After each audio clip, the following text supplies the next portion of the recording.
بسم اللہ الرحمن الرحیم الحمد للہ والصلاة والسلام علی سیدنا محمد وعلی آلہ واصحابہ اجمعین، اما بعد۔ اللہ کے حبیب صلی اللہ علیہ وسلم کی مبارک سیرت غزوہ ذات الرقاع۔ اس غزوے کی وجہ کہ نجد کے بہت سارے قبائل مسلمانوں سے بدعہدی، غداری پر آمادہ تھے۔ اس غداری کا اظہار ان 70 مسلمانوں کے شہادت سے ہوا جو اللہ کی دعوت کے لیے نکلے تھے۔ پیارے رسول صلی اللہ علیہ وسلم نے ان کی سرکوبی کا ارادہ کر لیا۔ حضرت نے ابو ذر غفاری رضی اللہ تعالیٰ عنہ کو مدینہ کا عامل اور ذمہ دار بنا کر بنو ثعلب کی طرف ایک قبائل تھے، اس کا رخ کیا اور نجد میں بنو غطفان کے علاقے میں ایک جگہ جس کا نام نخل تھا پڑاؤ ڈالا۔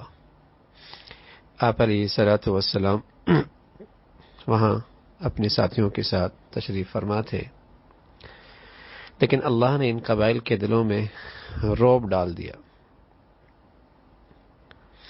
مسلمانوں کے وہاں پہنچنے سے ہی وہ پہلے سے منتشر ہو گئے اور جنگ کی نوبت نہیں آئی۔ اس کے باوجود اس غزوے کے بہت سارے ایسے واقعات ہیں جو قابل نصیحت، باعث عبرت، جس کے اندر ہدایات اور بہت ساری رہنمائی ہے۔ حضرت ابو موسیٰ اشعری فرماتے ہیں کہ رسول اللہ صلی اللہ علیہ وسلم کے ساتھ ہم اس غزوے میں نکلے۔ ہم 6 افراد تھے اور ہمارے درمیان ایک اونٹ تھا جس پر باری باری ہم سوار ہوتے تھے۔ چلتے چلتے ہم سب لوگوں کے پیر زخمی ہو گئے۔ میرے پیروں میں اتنے زخم آئے کہ ناخون گر گئے، جس وجہ سے ہم نے پیروں پہ پٹیاں باندھ لی۔ اس لیے اس غزوے کا نام غزوہ ذات الرقاع، رقاع کہتے ہیں پٹیاں۔ حضرت ابو موسیٰ فرماتے ہیں کہ پھر یہ بات ارشاد فرمانے کے بعد حضرت ابو موسیٰ نادم ہوئے۔ ان کے شاگرد کہتے ہیں کہ ابو موسیٰ یہ روایت کی، یہ بات بتلائی اور پھر شرمندہ ہوئے کہ شرمندگی کی وجہ یہ تھی کہ انہوں نے اپنے نیکی کا اظہار کیوں کر دیا، اس عمل خیر کو، اس کا افشا کیوں کر دیا، اس پر نادم ہوئے۔ امام بخاری، امام مسلم نے ایک روایت نقل کی ہے کہ رسول اللہ صلی اللہ علیہ وسلم نے غزوہ ذات الرقاع میں صلاۃ الخوف پڑھائی۔ آپ علیہ الصلوۃ والسلام نے فوج کو 2 گروہوں میں تقسیم کیا۔ ایک گروہ آپ کے ساتھ صف بستہ ہوئی اور دوسری جماعت دشمن کے مقابلے میں کھڑی رہی۔ اب اس نے 1 رکعت پڑھی، پھر آپ علیہ الصلوۃ والسلام کھڑے رہے اور وہ دشمن کے مقابلے میں چلی گئی، اور پہلی والی جماعت جو دشمن کے مقابلے میں تھی وہ آئی اور اس نے رسول اللہ صلی اللہ علیہ وسلم کے ساتھ اپنی نماز پوری کی۔ تو اس طریقے سے آپ علیہ الصلوۃ والسلام نے 1 رکعت پڑھائی اور پہلی جماعت نے 1 رکعت خود پڑھ کے نماز مکمل کر کے دشمن کے مقابلے میں چلے گئے۔ پھر آپ نے دوسری رکعت دوسری جماعت کو کرائی اور اس نے پھر اپنی 1 رکعت اکیلے میں پوری کر کے، تو یوں رسول اللہ صلی اللہ علیہ وسلم نے نماز خوف کی امامت فرمائی۔ حضرت جابر فرماتے ہیں کہ غزوہ ذات الرقاع سے واپسی میں انہیں رسول اللہ صلی اللہ علیہ وسلم کی رفاقت حاصل تھی۔ راستے میں ایک وادی میں جس میں بیبول کے بہت سے درخت تھے، دوپہر ہو گئی۔ آپ علیہ الصلوۃ والسلام نے پڑاؤ ڈالا۔ صحابہ ادھر درختوں کے سائے میں چلے گئے آرام کرنے کے لیے۔ آپ علیہ الصلوۃ والسلام نے بیبول کے درخت پر اپنی تلوار لٹکا کر آپ بھی آرام فرمانے لگے۔ حضرت جابر فرماتے ہیں کہ ہمیں نیند آ گئی۔ اچانک ہم نے سنا کہ رسول اللہ صلی اللہ علیہ وسلم ہمیں آواز دے رہے ہیں۔ ہم آپ کی خدمت میں حاضر ہوئے، دیکھا وہاں ایک بدو بیٹھا ہوا تھا۔ پیارے رسول صلی اللہ علیہ وسلم نے فرمایا کہ میں سو رہا تھا، یہ شخص یہاں آیا اور اس نے میری تلوار اتار کر سونت لی، نیام سے نکال کر میرے اوپر تلوار نکال لی۔ اور اسی درمیان میری آنکھ کھل گئی اور اس نے مجھ سے کہا کہ اب تمہیں مجھ سے کون بچائے گا. دشمن تھا، قتل کے درپے ہوا، تلوار نیام سے نکال کر آپ علیہ الصلوۃ والسلام سے کہنے لگا کہ آپ کو اب مجھ سے اب کون بچائے گا. تو پیارے رسول صلی اللہ علیہ وسلم نے فرمایا کہ میں نے جواب دیا اللہ. یہ سن پر اس پر ایسی ہیبت طاری ہو گئی کہ وہ شخص جو سامنے بیٹھا ہوا ہے یہ ہے وہ شخص. آپ علیہ الصلوۃ والسلام نے اسے کوئی سزا نہیں دی. حضرت جابر فرماتے ہیں کہ ہم رسول اللہ صلی اللہ علیہ وسلم کا غزوہ ذات الرقاع میں نکلے. اس غزوہ میں ایک مشرک عورت ماری گئی. اس وقت اس کا شوہر کہیں گیا ہوا تھا. جب رسول اللہ صلی اللہ علیہ وسلم غزوے سے واپس ہوئے اور دوسری طرف اس عورت کا شوہر اپنے گھر پہنچا تو اسے معلوم ہوا کہ اس کی بیوی کو مسلمانوں نے قتل کر دیا. تو اس نے قسم کھائی کہ میں اس وقت تک چین سے نہیں بیٹھوں گا جب تک کہ محمد صلی اللہ علیہ وسلم کے ساتھیوں میں سے کسی ایک کا خون نہ کر لوں. اس نے آپ علیہ الصلوۃ والسلام اور آپ کے ساتھیوں کا پیچھا کیا. آپ علیہ الصلوۃ والسلام نے ایک جگہ پڑاؤ ڈالا تو آپ نے فرمایا آج رات کون پہرا دے گا. ایک مہاجر ایک انصاری صحابی نے اپنی خدمات پہرے کے لیے پیش کی. آپ علیہ الصلوۃ والسلام اور آپ کے اصحاب ایک وادی کے گھاٹی میں پہنچ چکے تھے. آپ نے ان دونوں سے فرمایا کہ وہ گھاٹی کے ناکے پر پہرا دو تاکہ جو بھی آنے لگے تو تمہاری نظر اس پہ پڑے. دونوں صحابی گھاٹی کے ناکے پہ پہنچ گئے. دونوں نے آپس میں طے کیا کہ رات کو 2 حصوں میں تقسیم کر کے ہر ایک حصہ ان میں سے ایک آرام کرے اور دوسرا پہرا دے. انصاری نے مہاجر سے پوچھا کہ تم رات کے کس حصے میں آرام کرو گے، ابتدائی حصے میں یا آخری حصے میں؟ مہاجر نے ابتدائی حصے کے بارے میں اپنی رضامندی دی. وہ لیٹ کر سو گیا اور انصاری صحابی پہرا دینے لگے. انہوں نے نماز کی نیت کر لی اور وہ شخص جس کی بیوی ماری گئی تھی وہاں پہنچا اور اس نے دور سے اس شخص کو گھاٹی کے ناکے پہ کھڑا دیکھا جو انصاری پہرا دے رہا تھا رات کے پہلے حصے میں اور نماز میں کھڑا ہو گیا تھا. تو سمجھ گیا کہ یہی شخص پہرا دے رہا. اس نے نشانہ لگا کر تیر مارا جو انصاری کے بدن میں پیوست ہو گیا. انصاری نے تیر نکال کر پھینک دیا اور نماز پڑھتا رہا. اس شخص نے دوسرا تیر مارا، وہ بھی نشانے پہ لگا. انصاری نے اسے بھی نکال کر پھینک دیا، نماز جاری رکھی. اس شخص نے تیسرے تیر مارا اور وہ انصاری کے بدن میں آ گھسا. اس نے اسے بھی نکال دیا، پھر رکوع کیا، سجدہ کیا، نماز پوری کی. پھر اپنے ساتھی کو جگا کر کہا اٹھو میں ہلکان ہو گیا ہوں. مہاجر فوراً اٹھ بیٹھا اور جب اس نے تیر انداز نے وہاں دوسرے آدمی کو دیکھا تو وہ سمجھا کہ لشکر کو اطلاع ہو گئی ہے. وہ تو فوراً وہاں سے بھاگ کھڑا ہوا. مہاجر نے انصاری کو خون میں لت پت دیکھا تو کہا سبحان اللہ، مجھے اس وقت کیوں نہیں جگایا جب تمہیں پہلا تیر لگا تھا؟ انصاری نے جواب دیا میں ایک طویل سورت نماز میں پڑھ رہا تھا اور مجھے اسے ادھورا چھوڑنا اچھا نہ لگا، لیکن جب ایک کے بعد ایک تیر آنے لگے تو میں رکوع کر لیا، پھر نماز پوری کر کے تمہیں خبر کی کہ اللہ کی قسم اگر مجھے اس بات کا اندیشہ نہ ہوتا کہ رسول اللہ صلی اللہ علیہ وسلم نے جو ذمہ داری ڈالی ہے حفاظت کی اس میں کوتاہی ہو جائے گی، اگر یہ اندیشہ نہ ہوتا تو میں نماز کو مختصر نہ کرتا، خواہ میری جان بھی چلی جاتی.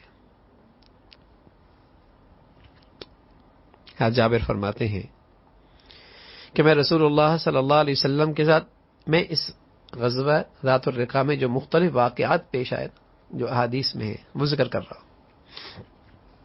جنگ تو نہیں ہوئی لیکن یہ سارے واقعات پیش آئے. جابر فرمانے لگے کہ میں رسول اللہ صلی اللہ علیہ وسلم کے غزوہ ذات الرقاع میں نکلا. میرے پاس ایک لاغر اونٹ تھا. جب رسول اللہ صلی اللہ علیہ وسلم غزوے سے واپس ہوئے تو میرے ساتھی جن کے پاس اچھی سواریاں تھیں مجھ سے آگے نکل گئے اور میں پیچھے ہی رہتا چلا گیا. آپ علیہ الصلوۃ والسلام میرے پاس پہنچ کر دریافت فرمانے لگے جابر کیا حال ہے، کیا بات ہے؟ میں نے عرض کیا اللہ کے رسول اپنی اس اونٹ کی وجہ سے میں پیچھے رہ گیا ہوں. فرمایا بٹھاؤ. میں نے اسے بٹھایا. آپ علیہ الصلوۃ والسلام نے اپنی اونٹنی میں بٹھا دی. پھر فرمایا تمہارے ہاتھ میں جو عصا ہے نا یہ مجھے دو. میں نے آپ علیہ الصلوۃ والسلام کو عصا تھما دیا. اسے لے کر آپ نے کئی مرتبہ اس اونٹنی کے بدن میں، میری سواری کے بدن میں اسے چبھویا کئی مرتبہ. پھر فرمایا اب سوار ہو. میں سوار ہو گیا. اس ذات کی قسم جس نے آپ کو حق دے کے بھیجا ہے، اب میرا اونٹ تیز رفتاری میں پیارے رسول صلی اللہ علیہ وسلم کی اونٹنی کے برابر تھا. اس کے اندر رفتار آ گئی، طاقت آ گئی. پیارے رسول صلی اللہ علیہ وسلم مجھ سے گفتگو کرنے لگے اور فرمایا جابر اپنا یہ اونٹ مجھے بیچو. میں نے عرض کیا اللہ کے رسول میں اسے آپ کو ہدیہ کرتا ہوں، ہبہ کرتا ہوں. فرمایا نہیں میں خریدوں گا. میں نے عرض کیا اللہ کے رسول پھر آپ ہی قیمت لگائیے. آپ نے فرمایا 1 درہم میں لے لوں گا. جابر فرمانے لگے میں نے کہا نہیں یا رسول اللہ 1 درہم تو نہیں، 1 درہم میں تو میرا گھاٹا ہے. فرمایا 2 درہم لے لو. میں نے پھر انکار کر دیا. اس طرح آپ قیمت بڑھاتے رہے یہاں تک کہ 1 اوقیہ لگا دی. میں نے عرض کیا اللہ کے رسول ٹھیک ہے لے لیجئے. فرمایا ٹھیک ہے میں نے لے لیا. پھر آپ علیہ الصلوۃ والسلام نے ارشاد فرمایا جابر کیا تمہاری شادی ہو گئی؟ میں نے عرض کیا اللہ کے رسول شادی ہو گئی. فرمایا کنواری سی ہوئی ہے یا کسی بیوہ سی ہوئی ہے؟ عرض کیا کنواری سے نہیں بلکہ بیوہ سی ہوئی ہے. فرمایا کسی نوعمر سے شادی کیوں نہیں کی؟ اس کے ساتھ کھیلتے تم. میں نے عرض کیا اللہ کے رسول میرے باپ غزوہ احد میں شہید ہو گئے تھے اور انہوں نے اپنے پیچھے 7 لڑکیاں چھوڑی تھیں، 7 بہنیں. اس لیے میں نے چاہا کہ ایک ایسی عورت سے شادی کروں جو انہیں سنبھال کے اور ان کی تربیت ان کا خیال رکھ سکے اور ان کی دیکھ بھال اچھے طریقے سے کر سکے. فرمایا بہت اچھا کیا انشاءاللہ اس میں خیر ہوگی. پھر آپ علیہ الصلوۃ والسلام نے فرمایا کہ ہم سرار پہنچیں گے، ایک جگہ کا نام ہے، وہاں پہنچیں گے تو وہاں اونٹ ذبح کریں گے اور دن بھر وہیں ٹھہریں گے اور تمہاری بیوی کو ہم لوگوں کے واپس آنے کی خبر ہوگی. ہم وہاں اس لیے ٹھہریں گے تاکہ گھر والی عورتوں کو جب اپنے شوہروں کے آنے کی خبر ہو تو وہ تیاری کر سکے، اپنے شوہر کا انتظار کریں. تمہارے لیے گاؤ تکیے جھاڑ پوچھ کریں گی، صفائی کریں گی، گھر کی گاؤ تکیوں کا انتظام کریں گی. میں نے عرض کیا یا رسول اللہ قسم ہے میرے پاس تو گاؤ تکی ہے ہی نہیں. فرمایا وہ بھی ہو جائیں گے. جب گھر پہنچا میں گھر پہنچا. حضرت جابر فرماتے ہیں جب ہم اس سرار پہنچے تو آپ علیہ الصلوۃ والسلام کے حکم سے اونٹ ذبح کیے گئے. پورا دن ہم وہیں ٹھہرے. یعنی آپ دیکھیں اللہ کے نبی اپنے ساتھیوں سے کیسے بے تکلفی اور کیسی انسیت کی گفتگو فرما رہے ہیں. جب شام ہو گئی تو آپ علیہ الصلوۃ والسلام کے ساتھ مدینہ میں داخل ہوئے. حضرت جابر فرماتے ہیں اگلے دن صبح میں اونٹ لے کر آپ علیہ الصلوۃ والسلام کی خدمت میں حاضر ہوں، اس لیے کہ سودا ہو گیا تھا. اونٹ کو میں نے آپ کے گھر کے دروازے پہ بٹھا دیا، خود قریب مسجد میں جا کر بیٹھ گیا. آپ علیہ الصلوۃ والسلام نکلے، اونٹ پر نظر پڑی. فرمایا یہ کیا؟ وہاں موجود لوگوں نے اس اونٹ کے بارے میں فرمایا کہ جابر لے کے آئے. فرمایا کہاں ہے جابر؟ مجھے بلایا گیا اور آپ علیہ الصلوۃ والسلام نے مجھ سے فرمایا بھتیجے اپنا اونٹ لے جاؤ اور حضرت بلال کو بلا کر فرمایا کہ جابر کو 1 اوقیہ بھی دے دو. اونٹ بھی لے جاؤ، سواری بھی لے جاؤ، 1 اوقیہ بھی لے جاؤ. قیمت بھی دے دی، اونٹ بھی میرے پاس. میں بلال کے ساتھ گیا. انہوں نے مجھے 1 اوقیہ بلکہ اس سے کچھ زیادہ دیا. اللہ کی قسم اس مال میں برابر اضافہ ہوتا رہا. تو یہ اس کے اندر اس واقعے میں، ان واقعات میں جو اس غزوے میں پیش ہوئی ہے بہت ساری اس میں نصیحتیں ہیں. پہلی بات تو یہی ہے کہ اس غزوے کو وجہ تسمیہ سامنے آ گئی کہ صحابہ رضوان اللہ علیہ اجمعین نے اس غزوے کے اندر بڑی تکلیفیں اٹھائی تھیں اور اس سے واضح ہوتا ہے کہ صحابہ رضوان اللہ علیہ اجمعین اپنے رب کا پیغام اللہ کے بندوں تک پہنچانے میں اور اس کی راہ میں جہاد کرنے میں کتنی تکلیفیں اٹھائی. وہ لوگ غربت کی زندگی بسر کر رہے تھے. ان کے پاس غزوات میں شریک ہونے اور جہاد کرنے کے لیے سواری تک بھی نہیں تھی. طویل اور پرمشقت مسافت طے کرتے، 6 آدمی ایک سواری پہ یکے بعد دیگرے سوار ہوتے، اس کے باوجود دعوت اللہ، جہاد فی سبیل اللہ، کوئی چیز ان کے راستے میں، یہ مشقت، یہ تکلیف، یہ قسم پرسی، کوئی چیز رکاوٹ نہ بنی۔ انہوں نے اس راہ میں تمام تکلیفیں برداشت کی اور ہر قسم کی ازمائشیں جھیلی، دشوار گزار، کانٹوں پر، راہوں پر زخم اٹھائے، پتھروں چٹانوں سے پیر ٹکرائے، ناخون گرے، سب تکلیفیں اٹھائیں، پٹیاں باندھی۔ اس کے باوجود انہوں نے کمزوری، عاجزی نہیں دکھائی۔ اسلام میں داخل ہونے کے بعد ان کے کاندھوں پر اللہ نے جو عظیم ذمہ داری ڈالی تھی، اس کی انجام دہی کی راہ میں انہوں نے ہر طرح کی تکلیف اور پریشانی کو ہیج سمجھا، اور اس ذاتی باری کا جو ارشاد ہے، اس کی صحیح ترجمانی ہوئی، ان اللہ اشتری من المؤمنین انفسهم بان لهم الجنہ یقاتلون فی سبیل اللہ فیقتلون ویقتلون۔ حقیقت یہ کہ اللہ نے ایمان والوں سے ان کے نفس، ان کے مال جنت کے بدلے میں خرید لیے، اور وہ اللہ کے راہ میں لڑتے، مارتے اور مرتے ہیں۔ پھر ابو موسیٰ اشعری کو اس پر ندامت ہوئی جب لوگوں نے اس غزوہ کے بارے میں پوچھا، تو انہیں ندامت ہوئی، شرمندگی ہوئی کہ انہوں نے اس کا اجر تو اللہ سے لینا تھا، لوگوں کے سامنے اس عمل کا تذکرہ کیوں کر دیا؟ اس سے واضح ہوتا ہے کہ مسلمان کے لیے بہتر یہی ہے کہ وہ اپنے نیک اعمال، اللہ کی راہ میں پہنچنے والی مشقتوں کو مخفی رکھے اور ان میں سے کسی چیز کا اظہار نہ کرے، ہاں الا یہ کوئی مصلحت ہو، دوسروں کو ترغیب دینی ہو اور دوسروں کے لیے شوق دلانا ہو، ورنہ اپنی نیکی اور اللہ کی راہ میں یہ مشقتیں، تکالیف کو پس پردہ رکھنی چاہیے، مخفی رکھنی چاہیے۔ پھر صلاۃ الخوف جو اس واقعے کے اندر پیش آئی کہ حضور علیہ الصلوۃ والسلام نے اس طریقے سے نماز پڑھائی، اور یہ اسی وقت ہے جب ایک امامت کی اقتدا، اس لیے کہ ہر ایک یہ سعادت چاہتا تھا کہ حضور علیہ الصلوۃ والسلام کی اقتدا میں نماز پڑھی جائے، تو آپ علیہ الصلوۃ والسلام نے اس پوری جماعت کو 2 حصوں میں تقسیم کر کے دونوں کو نماز پڑھائی، اور ان کو جماعت کا ثواب بھی ملا اور رسول اللہ صلی اللہ علیہ وسلم کی اقتدا بھی ملی۔ پھر اس واقعے میں، اس غزوے میں اللہ کے نبی صلی اللہ علیہ وسلم کی اللہ کی طرف سے حفاظت کا خصوصی انتظام کہ وہ مشرک آیا، اس نے تلوار اٹھائی، آپ ایک درخت کے نیچے آرام فرما رہے تھے، تو اللہ رب العزت نے آپ کی آنکھ کھول دی، آپ بیدار ہو گئے، حالانکہ آپ آرام فرما رہے تھے، تو یہ اللہ نے آپ کی حفاظت فرمائی، واللہ یعصمک من الناس، ہم آپ کی حفاظت کریں گے۔ یہ مطلب نہیں ہے کہ آپ کو اپنی قوم کی طرف سے کوئی تکلیف ہی نہیں پہنچے گی، اس لیے کہ یہ تو بندوں کے معاملے میں اللہ کی سنت ہے، تکالیف تو آئیں گی، بلکہ اس سے مراد یہی ہے کوئی ہاتھ آپ کو قتل کرنے کے ارادے سے نہ اٹھ سکے گا، اس لیے اس صورت میں اسلامی دعوت کا کام رک جائے گا جس کے لیے اللہ نے آپ کی بعثت فرمائی تھی۔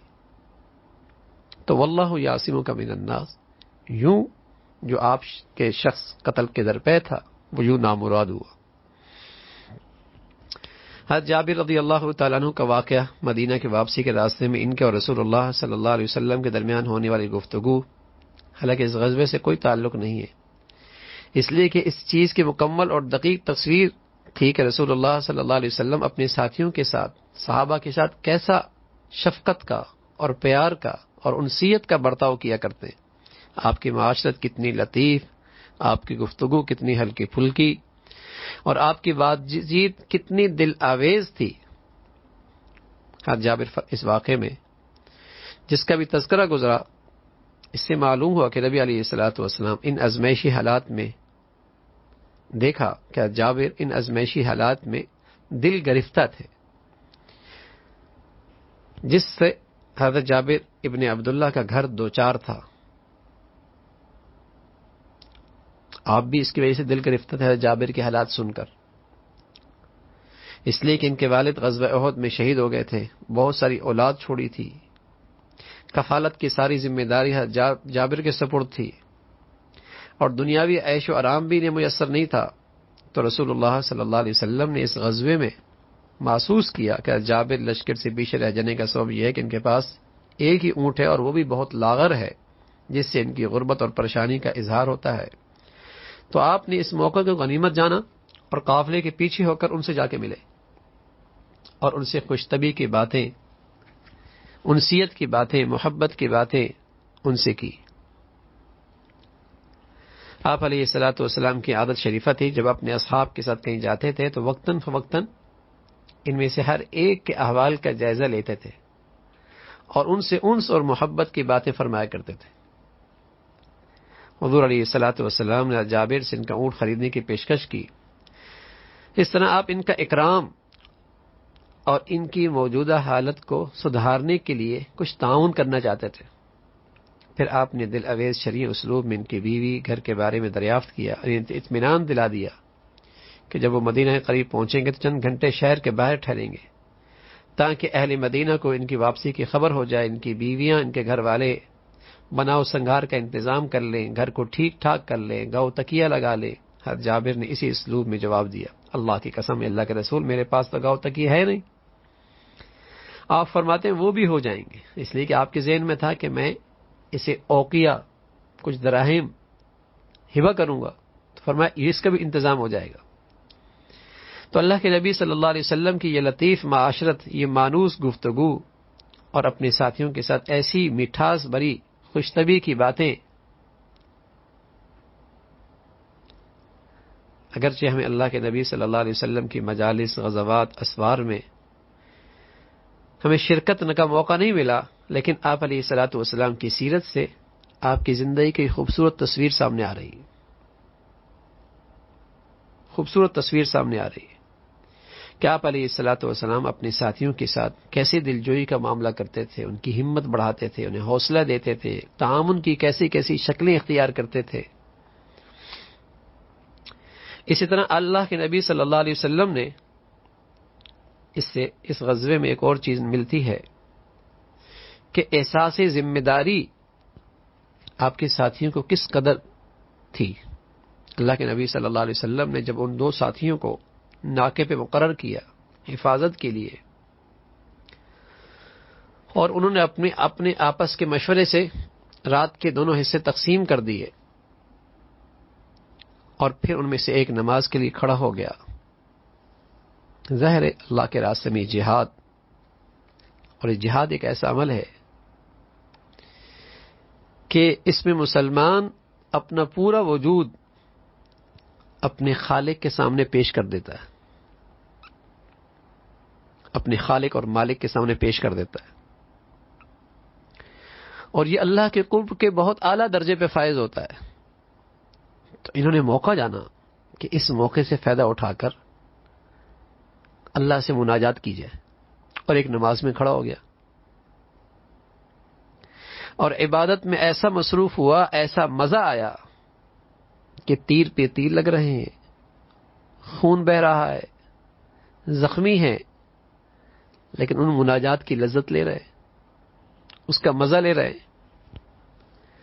اور اگر وہ نماز رکوع کیا اور سجدہ کیا تو جواب یہی ملا، یہ صرف اس لیے کہ جو اللہ کے نبی صلی اللہ علیہ وسلم نے ذمہ داری ڈالی تھی کہیں اس میں کوتاہی نہ ہو جائے۔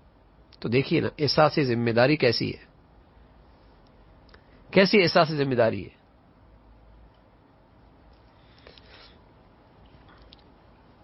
تو اس صحابی کے قول پہ ہم غور کریں کہ اگر مجھے اس بات کا اندیشہ نہ ہوتا کہ رسول اللہ صلی اللہ علیہ وسلم نے جس ناکے کی حفاظت کرنے کا مجھے حکم دیا ہے، اس کی حفاظت میں مجھ سے کوتاہی ہو جائے گی، تو میں نماز مختصر نہ کرتا، خواہ میری جان چلی جاتی۔ یہ ہے اس جہاد کا مزاج جس میں مصروف رہنے والوں کے لیے اللہ تعالی فتح اور کامرانی کی ضمانت دیتے ہیں، خواہ ان کے خلاف حملہ آور ہونے والی طاقت کتنی ہی زوردار اور طاقتور کیوں نہ ہو۔ تو اللہ رب العزت ہمیں ان حضرات کے کامل پیروی نصیب فرمائے اور ان حضرات کی صحیح محبت اور صحیح اتباع نصیب فرما دے۔ غزوہ بنی مصطلق یہ ایک غزوہ ہے جب اللہ کے نبی صلی اللہ علیہ وسلم کو خبر ملی کہ بنو مستلق حارث بن زرار کی سربراہی میں جنگ کی تیاری کر رہے ہیں، تو یہ سن کر آپ علیہ الصلوۃ والسلام ان کی سرکوبی کے لیے اپنے ساتھیوں کے ساتھ نکلے، یہاں تک کہ ایک راستے میں ایک چشمہ آیا، وہاں پہنچے اور دونوں فوجوں کے درمیان مقابلہ ہوا۔ اللہ نے بنو مستلق کو شکست دی اور ان کے متعدد لوگ مارے گئے۔ آپ علیہ الصلوۃ والسلام نے مال غنیمت کے 5 حصے کر کے 4 حصے فوج میں تقسیم فرمائے، اور آپ نے شاہ سواروں کو پیدل فوج کے مقابلے میں دگنا عطا فرمایا۔ اس غزوے میں مسلمانوں کے ساتھ منافقین کی ایک بڑی تعداد بھی شریک تھی، جو گزشتہ غزوات میں اکثر پیچھے رہ جاتے تھے، اس لیے کہ انہوں نے جب دیکھا کہ مسلمان ہمیشہ فتح اور کامرانی سے ہمکنار ہوتے ہیں، تو اس لیے وہ بھی مال غنیمت کی لالچ میں فوج میں شامل ہو گئے۔ اس غزوے میں آنے والی عورتوں کو جب رسول اللہ صلی اللہ علیہ وسلم نے فوج میں تقسیم کیا، تو بعض صحابہ نے آپ علیہ الصلوۃ والسلام سے عزل کے بارے میں دریافت کیا۔ آپ نے جواب دیا، ایسا کرنے میں کوئی حرج نہیں ہے، قیامت تک جس روح کو بھی اس دنیا میں آنا ہے وہ آ کر رہے گی، عزل کر سکتے ہیں اپنی عورتوں سے۔ اب یہ موقع تھا کہ حضرت عمر ابن خطاب کا ایک غلام اور سنان بن وبر، ان دونوں کے درمیان کچھ سخت گفتگو ہو گئی۔ اس وقت وہاں مسلمانوں کی ایک جمعیت، ایک مجمع موجود تھا، تو نبی علیہ الصلوۃ والسلام بھی وہاں ٹھہرے ہوئے تھے۔ قریب تھا کہ بات بڑھ جائے، تو اس میں سے اس غلام نے مدد کے لیے آواز لگائی اور انصار کو پکارا اور کہنے لگا، اے گروہ انصار، اور دوسرے شخص نے کہا، اے گروہ مہاجرین۔ اس نے انصار کو آواز دی، اس نے مہاجرین کو آواز دی، لیکن چند لوگوں نے بیچ میں پڑھ کے معاملہ رفع دفع کر دیا۔ عبداللہ ابن ابی جو منافقوں کا سردار تھا، اسے خبر ہوئی، بہت غصہ ہوا، اور اس وقت جو لوگ اس کے پاس تھے ان سے کہنے لگے، کیا آپ لوگوں کے حوصلے اتنے بلند ہو گئے کہ یہ لوگ ہمارے وطن میں ہم سے برابری کرتے ہیں؟ اس نے جلتی پہ تیل ڈالا، نفرت کی آگ بھڑکائی۔ منافق کا کام یہی ہوتا ہے۔ اور اس نے ایک مثال بیان کی، کہنے لگا، اس کی مثال یوں ہے ان لوگوں کی کہ جب کوئی اپنی کتے کو کھلا پلا کر موٹا کر دے، وہ تم ہی وہ کاٹنے کو دوڑے گا۔ ایسی گستاخی کی اس منافق نے۔ اللہ کی قسم، جب ہم مدینہ واپس ہوں گے تو وہاں کے اشراف ذلیل لوگوں کو نکال کر باہر کر دیں گے۔ یہ بول تھے عبداللہ ابن ابی منافق کے۔ اس کی یہ بات حضرت زید ابن ارقم نے سن لی، اور انہوں نے رسول اللہ صلی اللہ علیہ وسلم کی خدمت میں حاضر ہو کر آپ کو اس کی خبر دی۔ اس وقت آپ کی مجلس میں عمر بھی موجود تھے۔ انہوں نے کہا، اللہ کے رسول، عباد ابن بشر کو حکم دیجئے کہ جا کر ان کے گردن اڑاڑ دے۔ آپ علیہ الصلوۃ والسلام نے فرمایا، عمر، کیا تم پسند کرو گے کہ لوگوں میں یہ چرچا ہو جائے، آواز آ جائے کہ محمد اپنے ساتھیوں کو قتل کر دیتے؟ اس لیے کہ منافق تھے، لیکن رہتے تو مسلمانوں کے درمیان تھے۔ میں ایسا نہیں کروں گا، البتہ لشکر کو کوچ کا حکم دو، چلو یہاں سے روانہ ہو جاؤ۔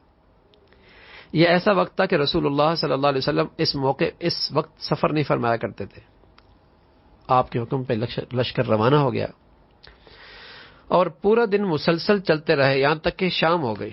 رات بھر سفر جاری رکھا، یہاں تک کہ صبح ہو گئی۔ سفر جاری رہا یہاں تک کہ دن چڑھ گیا۔ اس وقت آپ نے قیام فرمایا۔ لوگ اس قدر تھک چکے تھے کہ زمین پر ان کی پیٹھ لگتی نیند آ گئی۔ آپ علیہ الصلوۃ والسلام نے ایسا اس لیے کیا تاکہ لوگوں کو اس سلسلے میں تبصرہ کرنے کا، تبادلہ کرنے کا موقع ہی نہ ملے۔ جو عبداللہ ابن ابی نے آگ بھڑکائی تھی تاکہ وہ آگ ٹھنڈی ہو جائے، فرصت ہی نہ ملے۔ لمبا سفر کیا، تھکاوٹ ہو گئی، جیسے پڑاؤ ڈالا نیند آ گئی۔ سورہ منافقون نازل ہوئی۔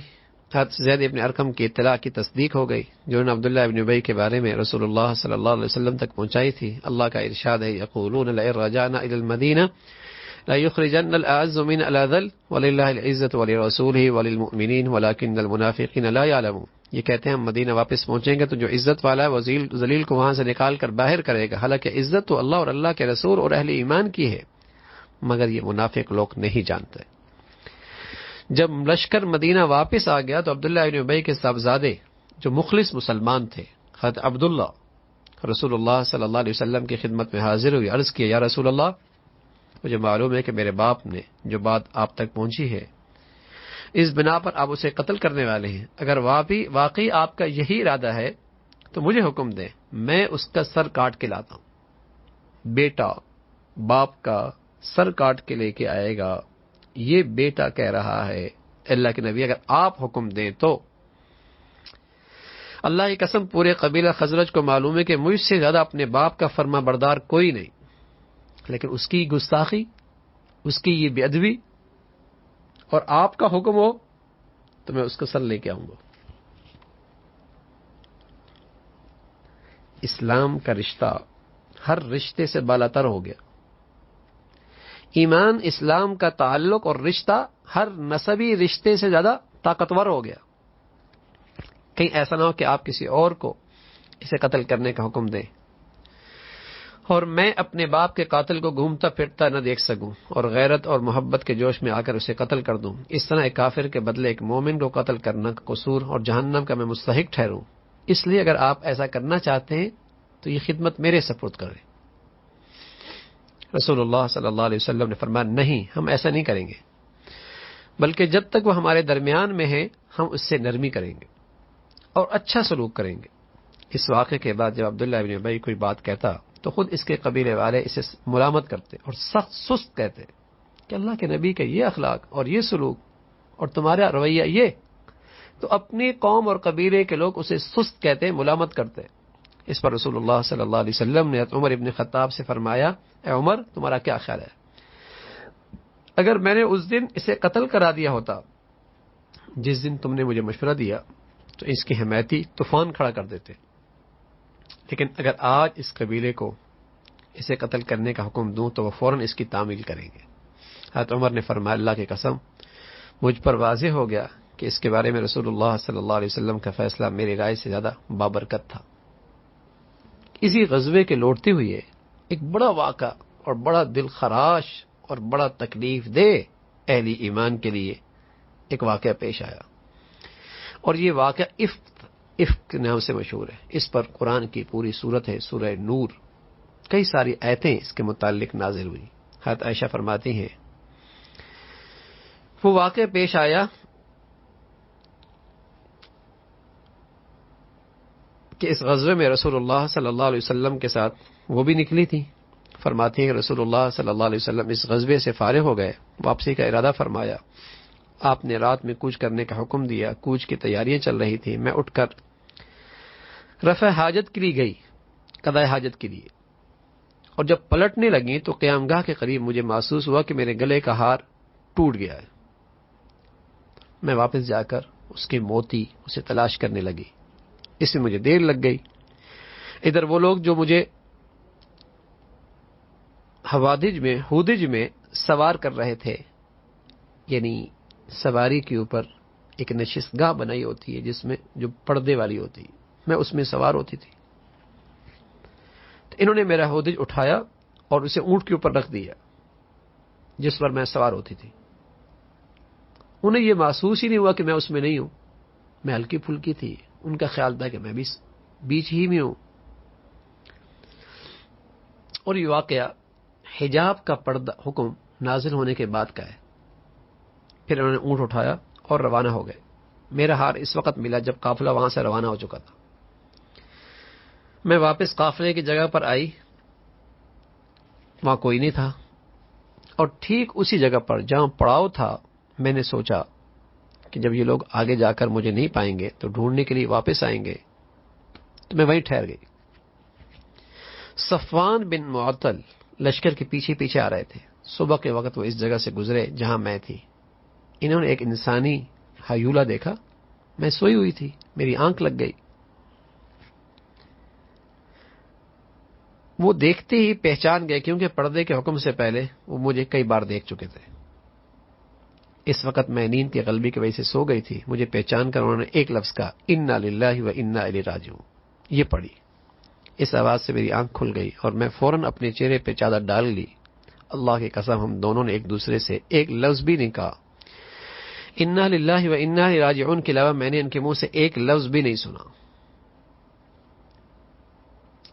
انہوں نے اپنا اونٹ لا کر میرے پاس بٹھایا، میں اونٹ پر سوار ہو گئی، نکیل پکڑ کر روانہ ہو گئے۔ دوپہر کے وقت ہم نے لشکر کو پا لیا۔ ابھی ایک جگہ جا کر ٹھہرا ہی تھا، اس پر بہتان لگانے والوں نے بہتان لگا کر اپنی ہلاکت کا سامان کیا کہ میں اکیلے مرد کے ساتھ سواری پہ سوار ہو کے آئی ہوں، تو میرے خلاف ایک بہتان باندھا گیا۔ اس میں سب سے پیش عبداللہ ابن ابی منافق تھا۔ حضرت عائشہ فرماتی ہے مدینہ پہنچ کر میں تقریباً 1 ماہ بیمار رہی۔ شہر میں اس بہتان کی خبر اڑ رہی تھی، مجھے پتہ نہیں تھا۔ 1 مہینہ۔ البتہ مجھے یہ جو چیز کھٹکتی تھی کہ رسول اللہ صلی اللہ علیہ وسلم کی توجہ میری طرف اس مرتبہ ویسی نہیں جیسی میری بیماری کے زمانے میں عام طور پہ ہوا کرتی ہے۔ آپ گھر میں تشریف لاتے، بس سلام کرتے، اتنا پوچھتے کیسی ہو۔ میری کمزوری بڑھ گئی تھی۔ ایک رات ام مصطح کے ساتھ میں قضاء حاجت کے لیے شہر سے باہر گئی۔ اس وقت ہمارے گھروں میں بیت الخلا نہیں تھے۔ واپسی میں ام مصطح کا پیر چادر میں الجھ گیا، جس سے انہیں ٹھوکر لگی اور بے ساختہ اس کی زبان سے نکلا، غارت و مصطح۔ مصطح ام مصطح کا بیٹا تھا۔ میں نے کہا اچھی ماں ہو، بیٹے کو کوستی ہو، اور بیٹا بھی وہ جو غزوہ بدر میں شریک ہوا ہے، تم اس کو کوس رہی ہو۔ انہوں نے کہا بیٹی کیا تجھے اس کی باتوں کی کچھ خبر نہیں؟ عائشہ فرماتی ہیں میں نے اس سے کہا مجھے تو کچھ نہیں پتا۔ اس نے سارا واقعہ سنایا اور یہ افتراء پرداز اور یہ بہتان میرے متعلق کیا کیا باتیں اڑائی جا رہی ہیں، پورا واقعہ سنایا۔ یہ سن کر میری بیماری میں اور اضافہ ہو گیا۔ میں نے پوری رات رو رو کر کاٹی، نہ آنسو تھمنے کا نام لیتے نہ نیند آتی۔ رسول اللہ صلی اللہ علیہ وسلم نے اس معاملے میں اپنے بعض صحابہ سے مشورہ کیا۔ بعض لوگوں نے کہا اللہ کے رسول، آپ کے گھر والوں میں ہم نے سوائے بھلائی کے اور کچھ نہیں دیکھا۔ بعض لوگوں نے کہا یا رسول اللہ نے آپ پر تنگی نہیں رکھی ہے، عورتوں کی کمی نہیں ہے، تحقیق کرنا چاہے تو خدمت گزار لونڈی بریرہ کو بلا کر دریافت فرما لے۔ رسول اللہ صلی اللہ علیہ وسلم نے بریرہ جو خادمہ تھی گھر کی بلا کر ان سے پوچھا تم نے عائشہ کی جانب سے کوئی ایسی چیز دیکھی ہے جس سے کوئی شبہ ہو؟ اس نے جواب دیا ان کے بارے میں سوائے خیر کے میں اور کچھ نہیں جانتی۔ رسول اللہ صلی اللہ علیہ وسلم منبر پہ تشریف لے گئے، خطبہ دیا جس میں فرمایا مسلمانوں کون ہے جو اس شخص کے حملوں سے میری عزت بچائے جس نے میرے گھر والوں پر الزام لگا کر مجھے اذیت پہنچائی اور اذیت پہنچانے میں حد کر دی۔ اللہ کی قسم میں نے اپنے گھر والوں میں کوئی برائی نہیں دیکھی، اور جس شخص کے بارے میں وہ تہمت لگا رہے ہیں اس میں بھی میں نے کوئی برائی نہیں دیکھی۔ اس پر سعد بن معاذ اٹھ کر کہنے لگے اللہ کے رسول، اس شخص کے حملوں سے میں آپ کو بچاؤں گا۔ اگر وہ ہمارے قبیلے اوس کا ہے ہم اس کی گردن مار دیں گے، اور اگر وہ ہمارا بھائی خزرجیوں میں سے ہے آپ حکم دے، ہم تعمیل کے لیے حاضر ہیں۔ اس پر مسجد میں آواز بلند ہو گئی، قریب تھا کہ لوگ آپس میں الجھ پڑے۔ آپ علیہ الصلوۃ والسلام نے انہیں خاموش کیا۔ آخر ایک دن رسول اللہ صلی اللہ علیہ وسلم تشریف لائے۔ حضرت عائشہ فرماتی ہیں میرے گھر میں ابا اماں کے گھر چلی گئی تھی، رسول اللہ صلی اللہ علیہ وسلم وہاں تشریف لائے۔ اس وقت میرے باپ اور میرے والد میری والدہ میرے پاس موجود تھے۔ میرے مسلسل رونے سے میرے والدین انتہائی پریشان تھے، انہیں لگ رہا تھا کہ رونے سے میرا کلیجہ پھٹ جائے گا۔ جب سے یہ افواہ پھیلی تھی آپ کبھی میرے پاس نہ بیٹھے تھے، تقریباً 1 مہینہ ہونے کو تھا، لیکن میرے سلسلے میں آپ پر کوئی وحی بھی نہیں آئی تھی۔ حضرت عائشہ فرماتی ہیں اب آ کر بیٹھ گئے، کلمہ شہادت پڑھا، پھر فرمایا اے عائشہ مجھے تمہارے بارے میں خبر ملی ہے، اگر تم بے گناہ ہو تو مجھے امید ہے اللہ تمہاری برات کا اعلان فرما دیں گے. اگر واقعی تم سے کوئی گناہ ہوا ہے تو اللہ سے توبہ اور استغفار کرو. حضرت عائشہ فرماتی ہیں رسول اللہ صلی اللہ علیہ وسلم کی بات سن کر میرے آنسو خشک ہو گئے غم کی وجہ سے کہ اللہ کے نبی یہ کہہ رہے ہیں کہ کوئی غلطی ہو گئی تم توبہ استغفار کر لو. تو میرے آنسو خشک ہو گئے, آنکھوں سے ایک قطرہ بھی نہ ٹپکا. میں نے اپنی والدہ سے کہا آپ میری طرف سے رسول اللہ صلی اللہ علیہ وسلم کی بات کا جواب دیں. انہوں نے فرمایا میری سمجھ میں کچھ نہیں آ رہا, میں کیا کہوں. میں نے اپنی والدہ سے کہا آپ ہی کچھ کہیں. انہوں نے بھی یہی کہا میں حیران ہوں میں کیا کہوں. اس پر میں نے کہا آپ لوگوں کے کانوں میں ایک بات پڑ گئی ہے اور دلوں میں بیٹھ گئی ہے. اب اگر میں کہوں گی کہ میں بے گناہ ہوں اور اللہ جانتا ہے میں بے گناہ ہوں تو آپ لوگ نہ مانیں گے, اور اگر خواہ ایک ایسی بات کا اعتراف کر لوں جو میں نے نہیں کی اور اللہ جانتا ہے کہ میں نے نہیں کی تو آپ لوگ مان لیں گے. اس حالت میں میرے لیے اس کے سوا اور کچھ نہیں ہے کہ میں وہی کہوں جو یوسف علیہ الصلوۃ والسلام کے والد نے کہی تھی فصبر جمیل واللہ المستعان علی ما تصفون. میں اس پر بخوبی صبر کروں گا اور جو کچھ کہہ رہے ہو اس پر اللہ سے مدد چاہوں گا. یہ کہہ کر میں لیٹ گئی, دوسری طرف میں نے کروٹ لے لی. حضرت عائشہ فرماتی ہے اللہ کی قسم رسول اللہ صلی اللہ علیہ وسلم ابھی اسی مجلس میں تھے, گھر والوں نے سے کوئی بھی ابھی وہاں سے نہیں اٹھا تھا. اللہ نے اپنے نبی پر وحی نازل فرمائی اور یکجک آپ علیہ الصلوۃ والسلام پر وہ کیفیت طاری ہو گئی جو وحی کے وقت ہوا کرتی تھی. حتیٰ کہ سخت سردی کا موسم ہے لیکن آپ کے چہرے پر پسینے کے قطرے موتیوں کی طرح ٹپک رہے. جب وہ کیفیت دور ہوئی تو حضور علیہ الصلوۃ والسلام بہت خوش تھے. آپ علیہ الصلوۃ والسلام نے ہنستے ہوئے جو پہلی بات ارشاد فرمائی کہ مبارک ہو عائشہ اللہ نے تمہاری برات نازل فرما دی. میری والدہ نے کہا ان کی طرف اٹھ کر جاؤ ان کا شکریہ ادا کرو. میں نے کہا اللہ کی قسم میں نہ اٹھ کر ان کے پاس جاؤں گی نہ اللہ کے علاوہ کسی اور کا شکر ادا کروں گی. اسی نے میری برات نازل کی ہے.